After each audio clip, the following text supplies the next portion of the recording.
Imagine thinking everything's fine, then suddenly your husband tells you he's gay and wants a divorce, but he doesn't stop there.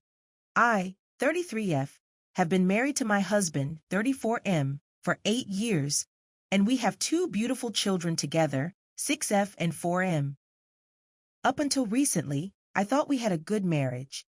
We've had our ups and downs, but nothing that ever made me think he was unhappy or that our relationship was falling apart. A few months ago, my husband sat me down and told me that he's gay and has only recently realized it. He said he needs to live his truth and wants a divorce. I was blindsided. I never saw this coming, and I feel like my entire world has been flipped upside down. I understand that this is a big moment for him, and I want to be supportive, but I'm also hurt, angry, and heartbroken. Here's where things get worse.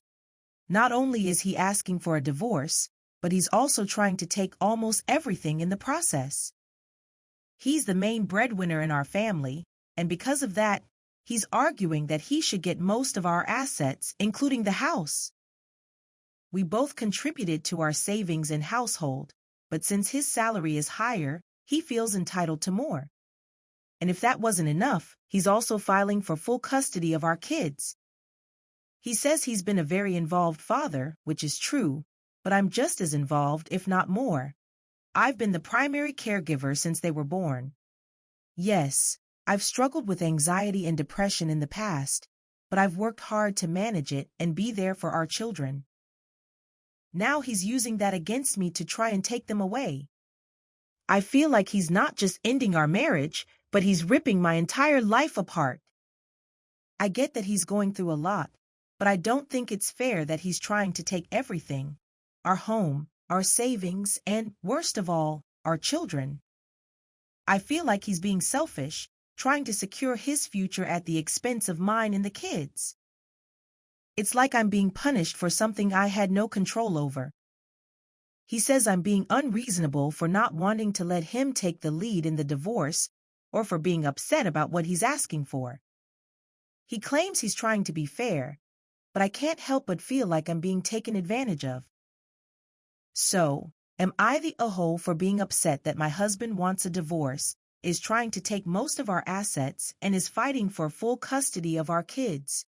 Or am I overreacting because I'm emotional right now? Update. I'm receiving a lot of negative messages from the r/Amityangel subreddit and in my inbox, so I won't be responding further to keep my situation private. I just wanted to seek advice. Thank you to everyone who has offered guidance on what to do next. Update 2. For those asking, no, I'm not in the US, I live in New Zealand. I won't be replying to comments as I'm here just to seek advice. If that makes me seem like a bot, so be it. I don't care. I already have enough on my plate. I'm currently in talks with a family attorney and a relationship property lawyer. This one's rough. She thinks she's got a happy family, but suddenly, her husband is working late and going to dinners. Then she gets a message from a friend saying he was spotted with another woman. I met Aaron in college. We were young and in love. After 5 years of marriage, we welcomed our son, Liam. Everything felt perfect, or so I thought. One day, out of nowhere, Aaron changed. He became distant. I asked him if something was wrong, but he always shrugged it off. Work is stressful, he'd say, or, I'm just tired. I wanted to believe him, but deep down I knew something was off. Then came the late nights at the office.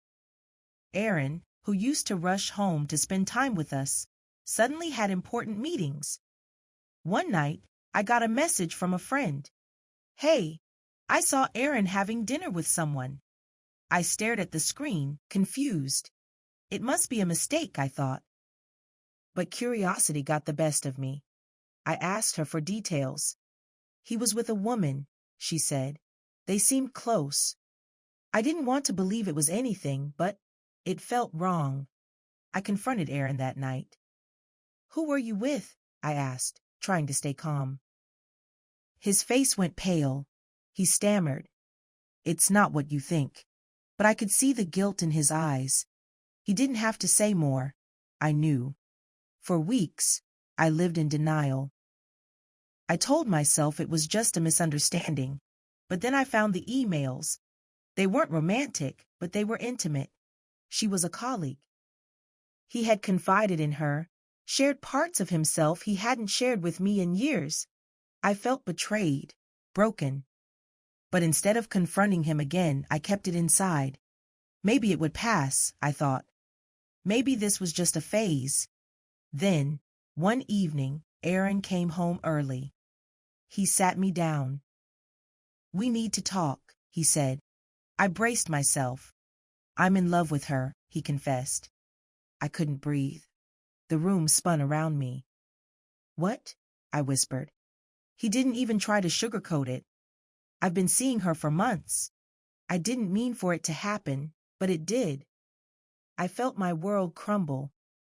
"What about Liam? What about our family?" I asked, my voice shaking.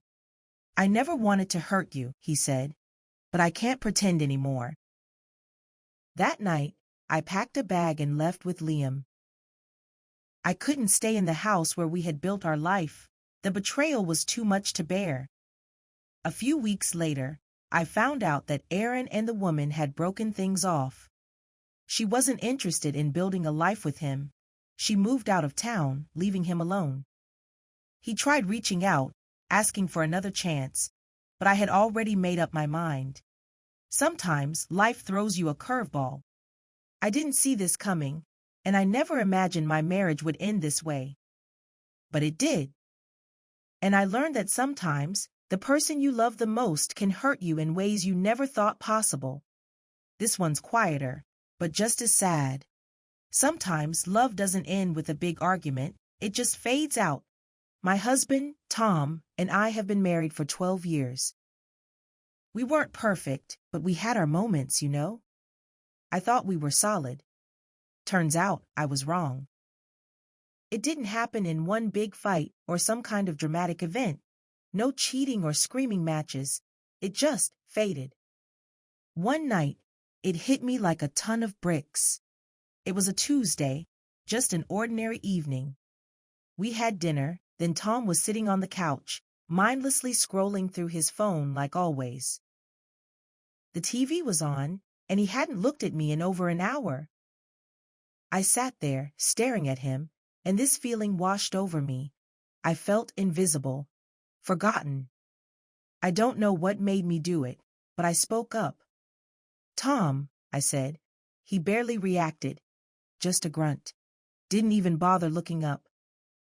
I tried again, more serious this time. "I need to talk to you."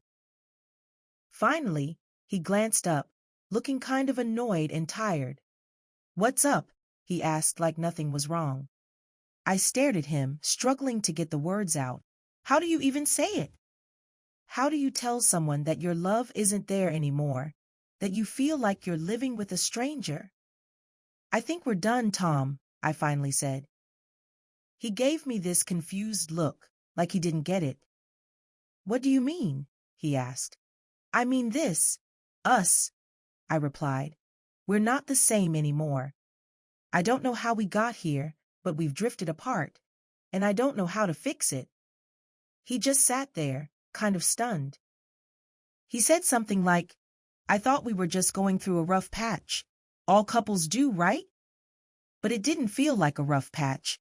It felt like the end. I told him, "This feels permanent, like we can't go back." He didn't say much after that. We sat in silence for what felt like forever. I think that's when he finally realized how bad things had gotten. I'd known for a long time. It was the distance, the lack of connection. It had been building for years. I tried to talk to him about it before, but every time, he'd just say it was work or stress or whatever. Eventually he asked, "So, what? You want a divorce?" I just nodded. There wasn't anything left to say. In the weeks after, we went through all the motions, divided our stuff, signed the papers. No drama, no yelling, just done. It was so civil, but the whole time, I felt this huge weight pressing down on me. The day I moved out, I stood in the doorway of our house for a second, thinking about everything, the good memories, the bad ones. We'd been through a lot, job changes, a miscarriage a few years ago, moving across the country. But I guess sometimes, no matter how hard you try, you can't stop things from falling apart. Tom gave me a hug before I left. It was awkward, stiff. I think he was hurt, but there was no fixing it by then. I drove away with tears in my eyes, but honestly, I felt a little bit of hope too. Like maybe, just maybe, I could find happiness again. Stories like these are tough. They show how unpredictable life can be, and sometimes relationships just aren't what we thought. But they also remind us that, even when things fall apart, people move forward. Let me know in the comments what you do in their shoes, or if you've been there yourself. Please like and subscribe for more divorce Reddit stories.